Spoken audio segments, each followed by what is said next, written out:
C'est une guerre autour de l'intelligence artificielle qui se jouera bientôt dans les tribunaux. Au mois d'avril, le milliardaire Elon Musk affrontera OpenAI qui édite ChatGPT ainsi que son PDG Sam Altman, le tout dans un procès historique. Mais alors pourquoi est-ce que Elon Musk s'attaque à ce géant de l'IA? Vous allez le voir, c'est une affaire qui remonte à plusieurs années et qui en réalité cache des ambitions derrière. Salut, c'est Hugo, j'espère que vous allez bien. C'est donc le sujet à la une de ces actualités du jour sur YouTube et en podcast audio sur toutes les plateformes et donc sans la caméra exceptionnellement aujourd'hui. Alors avant de parler du procès, ça me semble important de revenir sur les relations entre Elon Musk et Sam Altman. Sam Altman donc qui est à la tête de OpenAI, une relation qui est particulière puisque à l'origine ils étaient alliés. Elon Musk, plus besoin de le présenter, c'est donc le fondateur de SpaceX, il est à la tête de Tesla et maintenant DexAI, sa propre start-up d'intelligence artificielle, une IA nommée Grok que l'on retrouve sur X. Or en 2015, Elon Musk et Sam Altman font partie des 11 cofondateurs d'OpenAI, qui est alors une organisation à but non lucratif. Une organisation donc dont l'objectif à l'époque n'est pas la recherche de profit, et une organisation qui est ensuite devenue la maison mère de ChatGPT. Elon Musk apporte alors un financement initial d'environ 45 millions de dollars, et il occupe la coprésidence de l'entreprise aux côtés de Sam Altman. Et l'objectif à l'époque, il est très clair, s'assurer que le développement de l'intelligence artificielle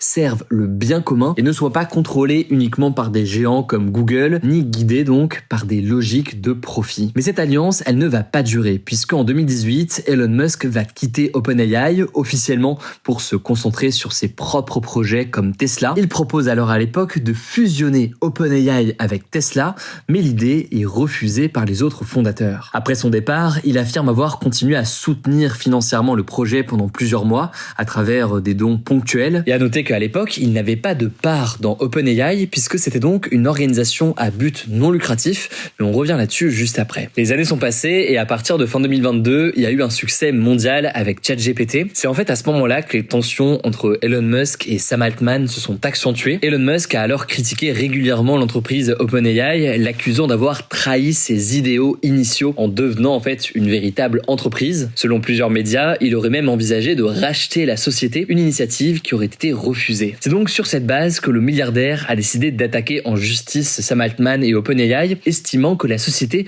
aurait abandonné son engagement d'origine et que ses contributions initiales, d'un point de vue financier notamment, lui donnent le droit de réclamer une part de sa valeur actuelle. Il y a donc un procès qui va débuter au mois d'avril, le 27 avril précisément, ça se passe à Oakland en Californie, et ça pourrait durer près de 4 semaines. Selon Elon Musk, cette transformation, passée donc d'organisation à but non lucratif devenue entreprise à mission, eh bien tout cela aurait détourné OpenAI de ses principes altruiste. En effet, OpenAI aujourd'hui, c'est donc une entreprise avec un statut hybride qui permet donc une activité commerciale tout en poursuivant sur le papier et en principe, je dis bien en principe, un objectif social. Ce changement de structure, il a facilité notamment la levée de fonds massifs. Il y a par exemple la société japonaise d'investissement SoftBank et d'autres investisseurs qui ont injecté près de 40 milliards de dollars pour soutenir la croissance et les ambitions de la start-up. Et pour Elon Musk, ce statut hybride, il profite surtout aux actionnaires et il compromet la promesse initiale que les recherches soient accessibles à tous. C'est là en fait le deuxième point de critique. Il reproche à OpenAI de ne plus rendre public certains de ses modèles. En effet, au départ, les cofondateurs, ils avaient pris la décision de publier tous les programmes en open source, c'est-à-dire, pour faire simple, qu'ils étaient librement consultables et réutilisables. Sauf qu'en fait, au fil des années, OpenAI a commencé à verrouiller son code, ce qui veut dire donc que bien, tout cela n'était plus ouvert aussi facilement aux autres développeurs. Alors maintenant, évidemment, pour autant, beaucoup doutent de la sincérité du combat d'Elon Musk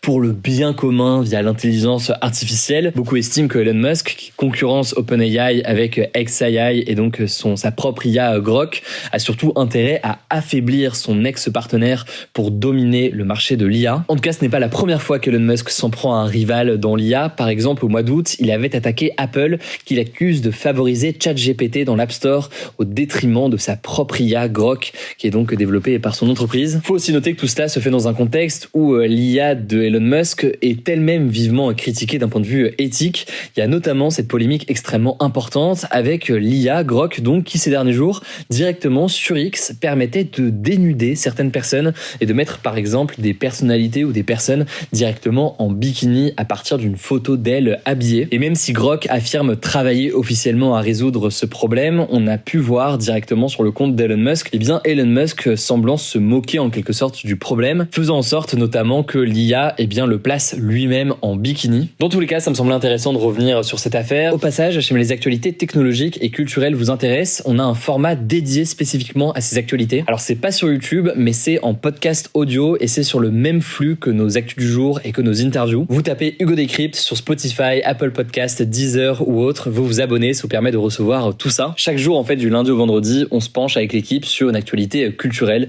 donc n'hésitez pas à découvrir tout ça. Allez, c'était le moment promo, je vous laisse avec Samy pour le reste de l'actualité et je reviens juste après. Merci Hugo et bonjour à tous, on commence avec cette actu. Le Premier ministre Sébastien Lecornu a dévoilé ce vendredi une série de mesures pour modifier le projet de budget de l'État qui doit être voté par le Parlement. On va pas pouvoir revenir sur toutes les annonces, mais parmi les mesures majeures proposées par Sébastien Lecornu, on retrouve par exemple le fait d'augmenter la prime d'activité de 50 € par mois pour les personnes qui gagnent le SMIC ou un peu plus, ce qui représente environ 3 millions de ménages. La prime d'activité, c'est une aide de l'État qui complète notamment les revenus des personnes qui travaillent mais gagnent tout de même peu. Sans rentrer dans les détails, Sébastien Lecornu propose aussi de ne pas augmenter les impôts en raison de l'inflation, contrairement à ce qui était initialement prévu, ou encore de mettre en place la généralisation des repas universitaires à 1 € pour tous les étudiants à partir du mois de mai. On en parlait hier, pour le moment, la France utilise toujours le budget de 2025 pour l'année 2026 qui a été reconduit jusqu'au vote du nouveau texte, mais les négociations ont du mal à avancer, c'est pourquoi le gouvernement fait certaines concessions pour éviter de faire passer le budget par la force. Autrement, le gouvernement pourrait notamment utiliser l'article 49.3 et ainsi contourner le vote des députés, mais ça l'exposerait à une censure qui, si elle est votée par l'Assemblée,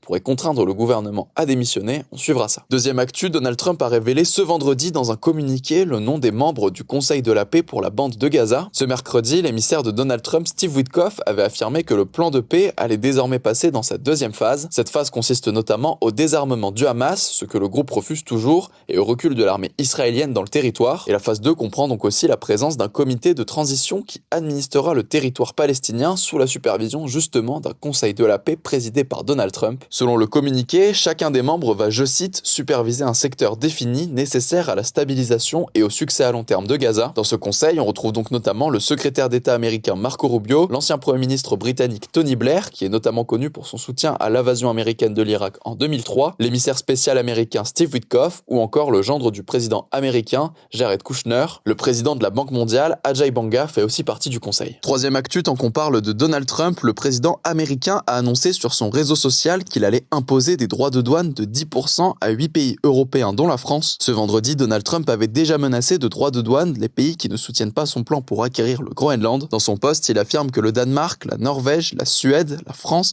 l'Allemagne, le Royaume-Uni, les Pays-Bas et la Finlande se livrent, je cite, à un jeu dangereux et prennent des risques insoutenables et inacceptables. Selon lui, ces pays seront soumis à un droit de douane supplémentaire de 10% sur toutes les marchandises expédiées aux États-Unis à compter du 1er février 2026 et passeront à 25% le 1er juin. Toujours selon Donald Trump, ces droits de douane resteront applicables jusqu'à la conclusion d'un accord pour l'acquisition complète du Groenland. On en a beaucoup parlé ces derniers jours, Donald Trump menace de récupérer le Groenland, un territoire autonome qui appartient au Danemark par la force s'il le faut. En réponse, plusieurs pays européens, dont la France, ont notamment envoyé des militaires au Groenland, mais selon Donald Trump, ce déploiement n'a, je cite, aucun impact sur son objectif. À noter également que des manifestations ont eu lieu ce samedi au Groenland, et notamment à Nuuk, sa capitale, mais aussi à Copenhague, la capitale du Danemark, afin de protester contre les convoitises de Donald Trump. Quatrième actu, en Syrie, Ahmed al-Shara, le président du pays, a annoncé ce vendredi reconnaître par décret les droits nationaux des Kurdes. Les Kurdes, c'est un peuple d'origine indo-européenne qui ont leur propre langue, culture et identité, et qui vivent principalement en Turquie, en Irak, en Iran et en Syrie, mais qui ne possèdent pas de pays et dont les droits sont souvent limités, ce qui entraîne régulièrement d'importantes tensions. En Syrie, cela fait maintenant près de 2 semaines que des combats ont lieu dans le nord du pays entre les forces du gouvernement et les forces démocratiques syriennes dominées par les Kurdes, ce qui a notamment forcé l'évacuation de milliers de civils. Suite à des négociations, très concrètement, la langue kurde est désormais proclamée langue nationale, qui, comme l'arabe syrien, pourra être enseignée dans les écoles, et le nouvel an kurde devient aussi officiellement un jour férié en Syrie, à voir si cela suffira à calmer les tensions. Cinquième actu, malgré la contestation du monde agricole et l'opposition de la France, l'accord sur le Mercosur a été signé ce samedi au Paraguay. Lancé en 99, cet accord vise à créer une immense zone de libre-échange entre l'UE et 4 pays d'Amérique du Sud, Sud, à savoir le Brésil, l'Argentine, le Paraguay et l'Uruguay, ce qui représente plus de 700 millions d'habitants. En réduisant fortement les taxes douanières, il doit permettre aux entreprises européennes de vendre plus facilement des voitures, des machines, du vin ou du fromage, en échange de bœuf, de volaille, de sucre, de riz, de miel et de soja venus d'Amérique du Sud. Mais on vous en a parlé, cet accord est très contesté. Certains agriculteurs estiment qu'il s'agit de concurrence déloyale. Pour être définitivement validé, l'accord doit encore être ratifié par le Parlement européen et des eurodéputés veulent également saisir la Cour de justice de l'UE pour vérifier sa conformité au droit européen, ce qui pourrait retarder ou bloquer son entrée en vigueur. On suivra ça. Et on termine avec cette actu. En France, après presque 2 semaines de mobilisation, les médecins libéraux ont décidé de suspendre leur mouvement de grève suite aux engagements du gouvernement. On vous en parle depuis maintenant plus d'1 semaine. Les médecins réclament notamment de meilleures conditions de travail,